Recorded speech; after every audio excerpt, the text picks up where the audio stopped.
The numerical relationships between the chemical amounts in a balanced equation are called reaction stoichiometry. Basically, it's been said in your book, if we have to make pizza, we need 1 crust, 5 ounces of tomato sauce, and 2 cups of cheese. So if we have 6 crusts, 14 cups of cheese, and 20 ounces of tomato sauce, we would calculate it like this. 6 crusts and 1 pizza needs 1 crust. Therefore, you can only make 6 pizzas. The crust is on the bottom and the pizza is on top, so the crust can cancel out and you're remaining with pizza. 14 cups of cheese. 1 pizza needs 2 cups of cheese. Therefore, you can only make 7 pizzas. 20 ounces of tomato sauce. 1 pizza needs 5 ounces of tomato sauce. Therefore, you can only make 4 pizzas. You make sure pizza's on the top and ounces of tomato sauce is on the bottom, so tomato sauce can cancel out and you're remaining with pizza. We have enough tomato sauce to make only 4 pizzas, so tomato sauce is our limiting reactant, which gives us the smallest number of pizzas. The 4 pizzas would be our theoretical yield, which is the amount of product it can be made in a chemical reaction based on the amount of the limiting reactant.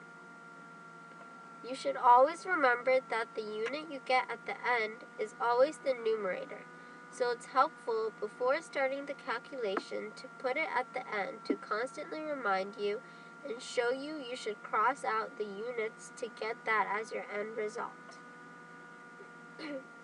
You can use this in reactions to find out how much product we would get, like this example. 2NO plus 5H2 equals 2NH3 plus 2H2O. With 86.3 grams nitrogen monoxide and 25.6 grams hydrogen, and we want to find the theoretical yield of ammonia in grams. We start with calculating how much ammonia we would get from nitrogen monoxide. So we have the weight of nitrogen monoxide, and at the end of the solution, we want to get moles of ammonia. We start by changing the grams of nitrogen monoxide to moles of nitrogen monoxide, and we can get that from the molar mass. Molar mass of nitrogen monoxide is 30.01 grams per mole, and since we want to get rid of the grams and get it in moles, we put 1 mole of nitrogen monoxide over 30.01 grams of nitrogen monoxide. So the grams would cancel out, and then we're left with the amount of nitrogen monoxide in moles. But we want to get NH3, the product. So according to the balanced equation, we have 2 moles of nitrogen monoxide and 2 moles of ammonia. Therefore, put the moles of NH3 on top and NO on the bottom to cross out the moles of NO and get our product NH3 in moles. The result of this is 2.88 moles of NH3.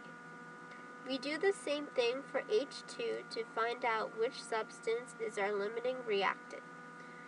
We get 5.069 moles NH3 as the result. Based on our calculations, we get nitrogen monoxide to be our limiting reactant because it makes the least amount of product. Now we need to find the weight of product NH3. We use the amount of NH3 we got from the limiting reactant to get the theoretical yield, and we use ammonia's molar mass to convert the amount from moles to grams. The molar mass of NH3 is 17.03 grams per mole. After calculating, you get 49 grams of NH3. You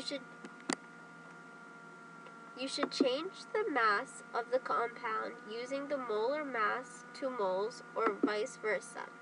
You should then use molar ratio using the balanced equation to solve stoichiometry problems.